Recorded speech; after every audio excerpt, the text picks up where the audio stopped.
Mao ni ang tubig nga ginapagawas gikan sa underpass unya nagaawas ni siya padulong diri sa may Purok Daguhoy nga sakop sa barangay Dadiangas North.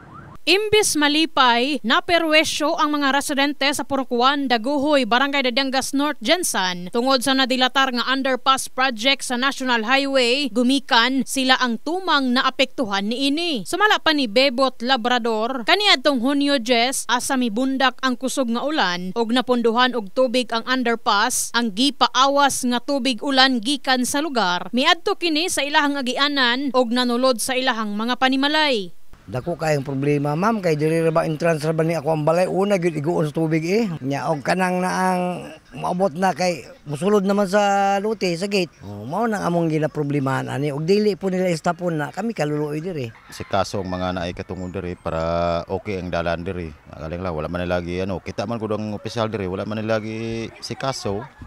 Ano yung dalan diri, guba jud ang dalan diri. Diri lang sa Daguhoy. Alisod pod gayo ma'am, sa kay dira hapit nagtumbang tricycle kay lubong man ang dalan, kusog man ang baha.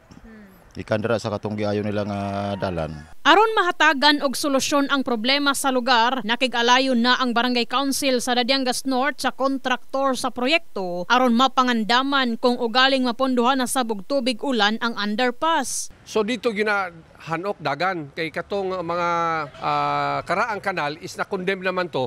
No, kay tungod lagi na ng pag-construct sa kaning underpass no na kuan. So mo to ingon ako sa ilaha na next time na coordinator tanduha contractor o barangay tawagan na ita kay para makuan na to kung ma-mitigate na to kung unsa man ang resulta na ng kanang volume dakong volume sa tubig. Tungod niini, nanawagan ang mga residente sa lugar sa gobyerno, partikular na sa DPWH nga dalion ang proyekto aron dili sab sila mag-agwanta sa kanunay nga lapok sa ilahang agianan.